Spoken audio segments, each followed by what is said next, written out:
આજે પોષ સુદ 14 છે, બુધવાર છે, 24/1/2024નું વર્ષ છે.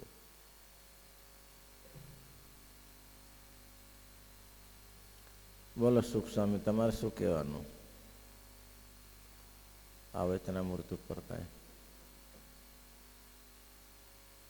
પછી શ્રીજી મહારાજ બોલ્યા છે, સાંભળો, એક પ્રશ્ન પૂછીએ છીએ. ત્યારે સર્વે હરિભક્તોએ હાથ જોડીને કહ્યું છે, પૂછો. ત્યારે શ્રીજી મહારાજ બોલ્યા છે, અતિશય અજ્ઞાનીમાં અજ્ઞાની કોણ છે? બોલો, અજ્ઞાનીમાં અજ્ઞાની કોણ છે? પછી તો સર્વે વિચારી રહ્યા, પણ કોઈ ઉત્તર કરી શક્યા નહીં. પછી શ્રીજી મહારાજે કહ્યું છે, લ્યો અમે ઉત્તર કરીએ. ત્યારે સર્વે રાજી થઈને કહ્યું બારોબાર કે મહારાજ, તમથી જ યથાર્થ ઉત્તર થશે, તમે જ કરો. પછી શ્રીજી મહારાજ બોલ્યા, જે ઉત્તર આપે છે, હવે ઉત્તર ઝાલા. મહારાજ બોલ્યા, જે આ જીવ છે, શું કહે છે શ્રીજી મહારાજ? આ દેહને મારા દેહમાં રહેનારો જીવ છે, તે રૂપને જુએ છે, કુરૂપને જુએ છે, બાળ, જુવાન અને વૃદ્ધાવસ્થાને જુએ છે. બોલો, એવા અનંત પદાર્થને જુએ છે, પણ જોનારો પોતાને જોતો નથી, કેવળ બાહ્ય દ્રષ્ટિ કરીને પદાર્થો જોયા કરે છે. આવું છે શું નિરંજન સ્વામી?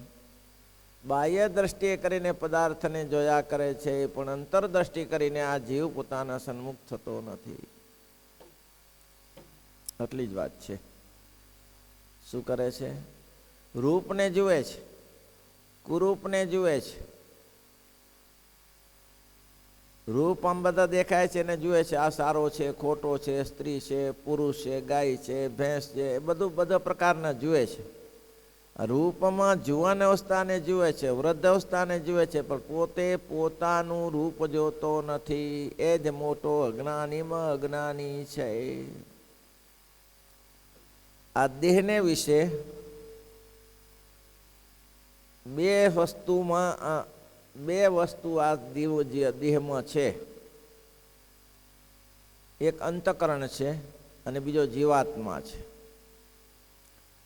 જો નિશ્ચય ઇન્દ્રિયોમાં થયો, એ અંતકરણમાં થાય અને પછી જીવ સુધી પહોંચી જાય તો કોઈના બાપની તાકાત નથી. મહારાજ આગળ વેતના મધ્યમાં કહ્યું છે, પહેલેથી આ જીવ છે ઇન્દ્રિયોમાં નિશ્ચય કરે. આ જીવ રૂપને જુએ છે, કુરૂપને જુએ છે, જુવાન જુએ છે, વૃદ્ધ જુએ છે અને બાળકોને જુએ છે. બધાના રૂપોને એને ખબર છે. એટલું નહીં, પણ માર્ગદર્શન કરી રાખ્યું છે. તો કે આ બધું બાહ્ય જે અંદર કચરો ભર્યો, અંદર બધો કચરો બાહ્ય વસ્તુનો ભરી દીધો, રૂપ ને કુરૂપ ને જુવાન ને વૃદ્ધ ને બાળક ને આ બધો કચરો ભરી દીધો. તેવી રીતે આ તો શ્રોત્ર ઇન્દ્રિય, આ તો ચક્ષુ ઇન્દ્રિયનું કહ્યું. એવી રીતે બીજી ત્વચા ઇન્દ્રિયનું હોય, શ્રોત્ર ઇન્દ્રિયનું, કાનનું હોય. કાનથી કેટલા બધા શબ્દ સાંભળીને અંદર લોચા કરી ભરી દીધા. જીવમાં અંદર અંતકરણમાં ભરી દીધું અને અંતકરણમાં ભર્યા પછી એ જીવમાં દ્રઢ કરી દીધું. કેવું દ્રઢ થઈ ગયું છે? કોઈ પણ પૂછે, મંજીભાઈ, ધનજીભાઈ, કનજીભાઈ, રામજીભાઈ, પર્વતભાઈ, તો તરત રાત્રે સૂતો બોલે, જી બેઠો છું અહીંયા. અલ્યા પણ તને નહીં બોલા, તું દેહ છો. ગમે તેવી અવસ્થામાં આ જીવ છે એ બધું જુએ છે. આમ ગાઢ થઈ ગયું છે જીવમાં. મહારાજ કે એ બાહ્ય કચરો કાઢી નાખો અને અંદરનો કચરો ભરો. કોઈ પણ સરોવર હોય, તળાવ હોય અથવા સારી નદી આવતી હોય, ગંગા જેવું પાણી આવતું હોય, પણ એમાં ગટરો ઉપર ગટરો ચાલુ થઈ જાય તો શું રહે? પછી ગટર જ થઈ જાય ને, ગમે એટલું હોય તો એ ગટર બંધ કરો, પછી ગંગાજળ જેવું છે એવું તો જણાશે. છે તો ગંગાજળ, પણ ગટર ભરી ગઈ. કયું? રૂપ, કુરૂપ, જુવાન, બાળ, વૃદ્ધ અવસ્થા. સાંભળેલું છે, બહુ સારો માણસ છે, બહુ ઊંચો માણસ છે, આવું બધું સાંભળેલું છે. આ બધું ભરી દીધું. હવે એ જગ્યાએ તમે એ ભરો કે પોતાના સ્વરૂપમાં એવું ભરી દો કે ભગવાન છે, એ ભરી દો. ભરી દો એને તો ચાલશે. મારે કે કાંઈ નહીં. રાબિયા કરીને ગ્રીકમાં એક સ્ત્રી થઈ ગઈ, મીરા જેવી સ્ત્રી. રાબિયા સ્ત્રી હતી, ગ્રીકની હતી. અતિ ભગવત પ્રિય માણસ હતી. અત્યંત ભગવાનનું સ્વરૂપ. 24 કલાક મીરાની જેમ ભગવાનની પાછળ પડેલી રાબિયા. એ પોતાના ઘરમાં જઈને બેઠી. સવારે એને હસન મળવા આવ્યો. રાત્રે આવ્યો, રાત રોકાણ. પછી સવારે બહાર નીકળ્યો તો એવું વાતાવરણ આહલાદક હતું કે બહુ આમ ગમે એવું વાતાવરણ હતું.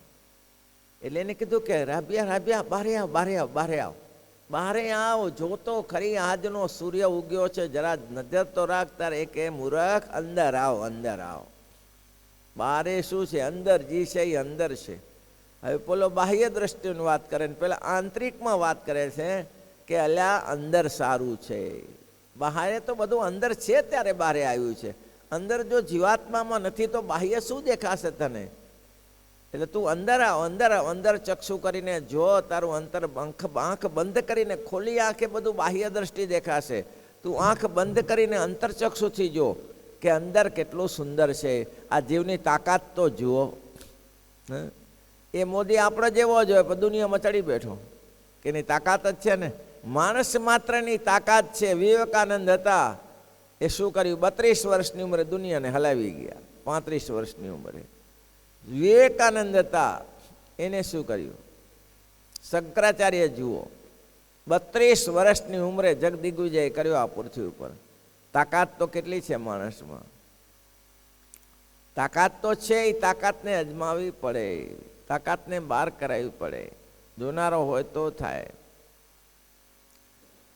અષ્ટાવક્ર ઋષિએ દ્રષ્ટાંત આપ્યું કે જોનારા, અંદર ચક્ષુ જોનારા અષ્ટાવક્ર ઋષિ કેવા પ્રગતિશીલ થયા. ગર્ભજ્ઞાની હતા. ગર્ભમાં એને જ્ઞાન થયેલું હતું. ગર્ભમાં રહીને એને પિતાશ્રીને કોહલ મુનિને પ્રશ્ન પૂછ્યા. હવે એના પ્રશ્ન એને કોહલ મુનિને પિતાશ્રી આપી ન શક્યા, ગર્ભમાં હતા ત્યારે. અને એક ફરાત એવા અટપટા પ્રશ્ન પૂછ્યા એટલે કોહલ મુનિ ખીજાઈ ગયા કે આવા વાંકા શું પૂછે છે? આવા વાંકડા શું પ્રશ્ન પૂછે છે? તું જ વાંકો જ છે. તે 8 અંગે વાંકા થઈ ગયા. ગર્ભમાં જ 8 અંગે વાંકા જન્મ્યા ત્યારે 8 અંગે વાંકા. ગરદનથી વાંકા, હાથથી વાંકા, પગથી વાંકા, કેળથી વાંકા, ગોઠણથી વાંકા. 8 અંગે વાંકા થઈ ગયા. લાકડીને ટેકે ચાલે. એમાં એક પર આ સ્નાન કરવા ગયેલા અને એમાં છોકરા, હવે આ લંગડો માણસ એટલે બધા હેરાન કરે. એટલે બીજા કે આ બાપ વગરનો છે, હેરાન ના કરે. બાપલાને જવા દે.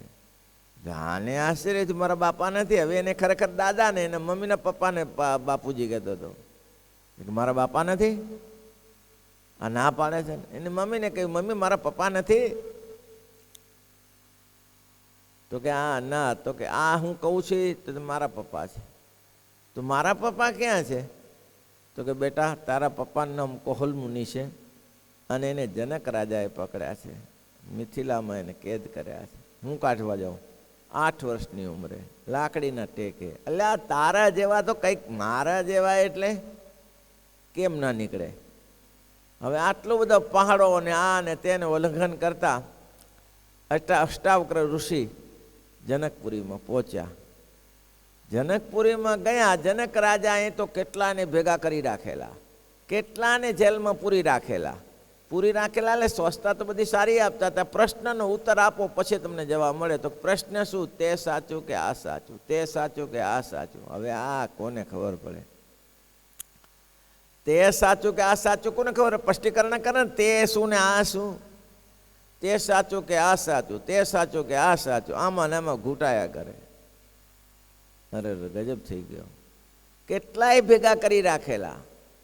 અને એમાં ત્યાં એ સભામાં ચર્ચા ચાલતી હતી અને અષ્ટાવક્ર ઋષિ એ સભામાં પ્રવેશ કર્યો. હવે આ તો ઉંબરો ચડવા ગયાથી પડ્યા નીચે. આના શરીરનું ઠેકાણું હતું. ઉંબરો ચડવા ગયા, નીચે પડ્યા એટલે બધા પંડિતો ખડખડાટ હસી પડ્યા. અને આનું મગજ ગયું અષ્ટાવક્ર ઋષિનું. મૂર્ખ જનક શું કહે છે? મૂર્ખ જનક, ચામડિયા કેમ ભર્યા છે? ચામડિયા ભેગા કર્યા છે? હા, ચામડિયા નથી, વિદ્વાનો છે, પંડિતો છે. પહેલાં થક થઈ ગયા. 8 વર્ષનો બાળક અને આટલા વિદ્વાનોને એમ કે ચામડિયા કેમ ભેગા કર્યા છે અહીંયા? આ તો ચામડા ચૂથનારા છે. આનેથી શું કામ થાય? જનકે કીધું કે ભૂદેવ,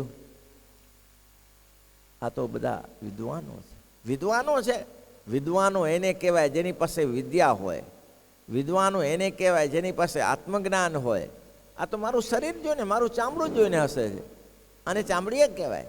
એને બ્રહ્મજ્ઞાન નથી. ભૂદેવ એને કહેવાય જેને બ્રહ્મ જ્ઞાન હોય, એને ભૂદેવ કહેવાય. આને ભૂદેવો ના કહેવાય. અને આ તમારા પ્રશ્નનો શું ઉત્તર આપે? આ તમારા પ્રશ્નનો શું ઉત્તર આપશે? બોલો તમારો પ્રશ્ન. તો કે ભૂદેવ, વાત એમ છે કે તે સાચું કે આ સાચું, હવે આના માટે બધાને પૂરી તારે સ્પષ્ટ કહી દેવું જોઈએ. જનકને કહે છે કે મને સપનું આવ્યું, અને સપનામાં પેલા ભૂદેવો તો થક થઈ ગયા. પેલા જે વિદ્વાનો હતા એ, ઓહો 8 વર્ષનો બાળક, ચામડિયા કીધા, એક શબ્દ બોલ્યો, કાપે તો લોહી ના નીકળે એવા થઈ ગયા. અને પછી કીધું કે ભાઈ જનક મહારાજા, આવું ના પૂછાય. કોઈને પૂછવું હોય તો એવું પૂછાય, તે સાચું કે આ સાચું નહીં. તમને સપનું આવ્યું, અને સપનામાં બીજા રાજાએ ચડાઈ કરી, અને ચડાઈમાં તમને બધા લૂંટી લીધા, અને તમે ત્યાંથી ભાગ્યા જીવ બચાવવા માટે. અને જીવ બચાવવા માટે ભાગતા સાંજ પડી ગઈ. અને સાંજના સમયમાં કોઈ જગ્યાએ ખાવા ન મળ્યું. અને ખાવા ન મળ્યું તો તમને એમ થયું ભૂખ લાગી છે, બધું ગયું, કંઈ હાથમાં ન રહ્યું. આ બધું સપનામાં ગયું, કંઈ હાથમાં ન રહ્યું. બોલો. ત્યાં ખીચડીનું સદાવટ ચાલતું હતું. કંઈ નહીં કે ખીચડી ખાઈએ, જે મળે ખીચડી પૂરી થઈ ગઈ. ખીચડી ખાવા ગયો તો ખીચડી પૂરી થઈ ગઈ. પેલો જે ખીચડીનું દાન કરનારો કે ભાઈ મોડા પડ્યા, કંઈ છે નહીં, આ તપેલામાં કંઈક ચોટું છે, ચોટેલું છે, ઉખડીને આપું. અરે ભાઈ એ આપ. હવે હાથમાં લેવાનું કંઈ પાત્ર નહીં. ખીચડી ચોટેલી આપી. ત્યાં પેલા ભાઈને જનક રાજાએ ખોબામાં ખીચડી લીધી, પણ ખાવી કેમ? એટલે આગળ જઈને પથ્થર સાફ, ફૂંક મારીને પથ્થર સાફ કર્યો. એના ઉપર ખીચડી મારી, ખીચડી મૂકી. અને જ્યાં ખીચડી મૂકી ત્યાં જ 2 સાંઢ લડતા આવ્યા. અને આ ભાઈ ત્યાંથી ભાગ્યા મરવાના બજે. મારો ભાગો ને તો મારી નાખશે સાંઢવાળા. ખીચડી ગઈ, આંખ ખુલી ગઈ. ઘણી ખમા જનક મહારાજ, અને ઘણી ખમા. બોલ્યો કે આ હું વરી, ત્યાં ખીચડાનું ઠેકાણું નહોતું. નહીં, ઘણી ખમા થાય. ખીચડું ડાજેલું મળ્યું, અને સાંઠે ઉડાડી દીધું. અને ઘણી ખમા થાય. આ પ્રશ્ન પકડી રાખ્યો, તે સાચું કે આ સાચું? તે સાચું કે આ સાચું? હવે આ કોને ખબર પડે? હવે એના સપનાની વાત બીજાને કેને ખબર પડે કે તે સાચું કે આ સાચું? છે તો ભાઈ ગજબ થઈ ગયો. રાજાને કે તે ખોટું ને આ ખોટું. પછી પેલાને ખબર પડી કે આ તો અર્થદ્રષ્ટા છે, તો ભૂત ભવિષ્ય અને વર્તમાનનું જાણનારો મુનિ છે. ભલે 8 વર્ષનો દેખાય છે, પણ સર્વ ક્રિયામાં નિષ્પુણ છે, આ બ્રહ્મજ્ઞાની છે. પછી કીધું કે ભાઈ તે ખોટું ને આ ખોટું. તો કે કેમ? તમને સપનું આવ્યું રહી તમારી પાસે? અત્યારે તમને સપનું આવ્યું એ અત્યારે તમારી પાસે રહ્યું? તો કે ના, ન રહ્યું. ખોટું હતું ને તો ખોટું. એ સપનું નાનું અને આ સપનું મોટું. આ સપનું મોટું, પેલું 5-10 મિનિટનું, આ 50 વર્ષનું, 100 વર્ષનું છે તો સપનું. એટલે તો નિષ્કુળાનંદ સ્વામી કહે છે, સપનું સમજો રે સંસાર ને, સપનું સમજો રે સંસાર. એના કરતા દેવાનંદ સ્વામી સરસ કહ્યું ને, કર પ્રભુ સંગાથે પ્રાઢ પીતળી રે, કર પ્રભુ સંસાર એ સંસ્કારે સંબંધી સરવે મળ્યા રે.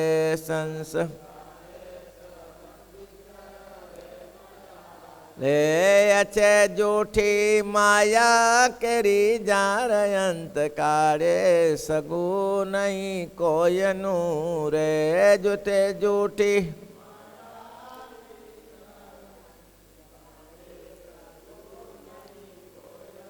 રે સુખ સપના જેવું છે સંસારનું રે સુખ સપના જેવું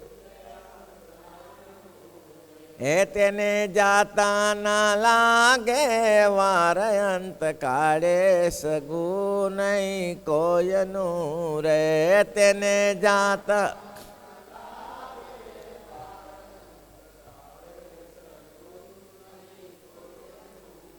સુખ સપના જેવું છે સંસારનું તેને જાતા વાર ન લાગે જડે ચાલ્યું જાય સપનું ચાલ્યું ગયું તેમ આ સપના જેવું જ છે ક્યારેક પૂરું થઈ જાય મહારાજા જેમ પહેલું 2-5 મિનિટમાં ચાલ્યું ગયું તેમાં 100 વર્ષ 500 વર્ષે ચાલ્યું જશે આ રહેશે નહીં છે સપના પહેલું મોટું 1 કિલો અનાજ એક દિવસે પૂરું થઈ જાય 1 કિલો અનાજ એક દિવસે પૂરું થઈ જાય પણ 1000 કિલો અનાજ ભર્યું હોય તો 1000 દિવસે પૂરું થાય કુટુંબના વર્ષા પર 1000 દિવસે પૂરું થાય તેમ પહેલું સપનું 1 કિલો અનાજ જેવું છે અને આ 1000 કિલો અનાજ જેવું છે તો સપનું તે ખોટું છે ને આ ખોટું રહેશે નહીં બેમાંથી એક અત્યારે ભલે સાચું દેખાય છે અત્યારે તમને સાચું દેખાય છે તો સપનામાં પહેલાં સાચું જ દેખાતું હતું શાન લડતા લડતા આવ્યો ભાગી ચોર સાચું નથી દેખાતું તો કે હા દેખાતું તો બસ એ સાચું દેખાતું આ સાચું દેખાય છે પણ અંતે એ ખોટું છે ને આ ખોટું જ છે બોલો એવું થયું બહુ સરસ કહ્યું જનક મહારાજાને કહ્યું ખોટું છે તો કે આ ખોટું છે અંદર દ્રષ્ટિ કરીને જુઓ અંદર ચક્ષુ કરીને જુઓ એ દેખાશે એમને કહ્યું કે સાચું સુખ શું છે ત્યારે જનકે પૂછ્યું કે આ ખોટું ને તે ખોટું તો સાચું છે શું સાચું કયું છે તો કે તું સાચો છો હું તો કે હા જનક તો કે હા તમારે માથેથી પાઘડી ઉતારી નાખે તો તમે જનક મટી જાઓ કે ન મટી જાઓ તો હું છે ને મટી જાઉં હું તો હું રહું જ ને કે તમારા દરદાગીના રાજા તરીકે પહેર્યા છે એ રાજા કયું લઈ જાય દરદાગીના લઈ જાય તો તમે મટી જાઓ કે તમે રહો તો હું તો રહું જ બરાબર તમારા આ વાઘા વસ્ત્ર બધા લઈ લે કોઈ તો તમે રહો કે તમે ન રહો તો હું તો રહું જ હું ક્યાં જાઉં તમારો એક હાથ કપાઈ જાય તો તમે રહો કે ન રહો તો હું તો રહું જ ને હાથ ભલે કપાઈ જાય ને હું તો છું જ ને તમારો પગ કપાઈ જાય તો તમે છો કે ન તમે ન હો તો હું તો છું તમે છો તો કે આ બધું કપાઈ જાય તોય તમે છો તો હું તો છું એ છું એ કોણ છે એ છું એ કોણ છે તમે છો એ સાચું આ છે સાચું અંદર ચક્ષુ કરો તો તમે છો એ સાચું છે આ ખોટું છે બધું તમારું આ સંપત્તિ રાજ સંપત્તિ લૂંટાઈ જાય તો તમે રહો કે તમે ન રહો તો કે હું તો રહું તો કે રાજ આખું ચાલ્યું જાય તોય હું રહું હું તો ક્યાં જાઉં ત્યારે હું તો રહેવાનો જ છું ને બસ એ રાજ સંપત્તિ ખોટી છે શરીર ખોટું હું છું એ હું કાયમી છે પરમેનન્ટ છે હું છે અંદર બેઠો છે કોણ છે હું છે એ કોણ છે તો કે આ અંદર તો કે આ શરીર પડી જાય તો તમે છો કે ના તો કે તોય હું તો રહું શરીર ભલે પડી જાય પણ અંદરથી બસ તમે શરીર પડી ગયા છતાંય પણ તમે છો એ તમે પોતે એ તમારું સાચું સુખ બાકી આ જગતનું કોઈ સાચું સુખ નથી એટલે માની રહેવાનું કે આ કાલ્પનિક છે આ કાલ્પનિક જ રહેવાનું છે શ્રીજી મહારાજે એમ કહ્યું કે અજ્ઞાનીમાં અતિશય અજ્ઞાની છે અને પાછળ કહેશે કે મૂર્ખમાં અતિશય મૂર્ખ છે કોણ જે પોતે પોતાને જાણતો નથી મેં એક પહેલે વાત કરી હતી મેં સરસ એક ફરે વાત કરી હતી કે એક રાજાના દરબારમાં બહુ વિદ્વાન પંડિતો ભેગા થયેલા બહુ સરસ દરબારગઢની સભા ભરાતી હતી પછી બધા પંડિતો હતા એટલે એને રાજાએ કહ્યું કે ભાઈ બધા વિદ્વાનો છો તો વિદ્વાનોની ખબર ક્યારે પડે એક મૂર્ખ લાવો એને સંસદ બનાવો સભ્ય બનાવો એક મૂર્ખને મંત્રી બનાવો તો ખબર પડે કે આ ડાયો ને આ મૂર્ખ બાકી તો બધા ડાયા જ હોય તો કે લાવો અતિ મૂર્ખ પકડી લાવો અતિશય મૂર્ખ કોઈ કામ ન લાગે એવો મૂર્ખ પકડી લાવો અને મૂર્ખ પકડી લાયા તે સાધુ મળ્યો ભગવો વસ્ત્રવાળો સાધુ મળ્યો અને એક પાટિયું તૈયાર કર્યું એ પાટ્યમ લખ્યું મહામૂર્ખ આનાથી કોઈ મૂર્ખ નથી મહામૂર્ખ એ સાધુને ગળામાં પાટિયું નાખી દીધું સાધુ ખરેબ થયો ચલ ભાઈ હવે સાધુને સભ્ય બનાવ્યો અને સાધુને કહી દીધું કે જેમ બીજા મંત્રીઓ છે સભ્યો છે તેમ જ આ સભ્ય છો તમારે જ્યારે આવવું હોય તમે આવી શકો છો તમે જઈ શકો તો રહી શકો મૂર્ખ જોવા માટે બધા પંડિતોમાં એક મૂર્ખ હોવો જોઈએ હવે આને મૂર્ખ મૂક્યો તો ખરો પણ કંઈ બોલે નહીં આવે સભામાં એને આવવાની છૂટી બેસે, ચાલ્યો જાય. એની ઈચ્છા હોય ત્યારે બેસે, ને ઈચ્છા મૂર્ખ છે. આમ કરતાં કરતાં રાજાનો દેહાંત થયો. દેહાંતનો સમય નજીક થયો એટલે બધાને છેલ્લે છેલ્લે લોકો મળવા આવતા હોય કે રાજાનું શરીર હવે કામ કરે એવું દેખાતું નથી. સૌ કોઈ મળવા આવે. મંત્રીઓ એક પછી મળે, પોતાના ગુણાનુવાદ કરે.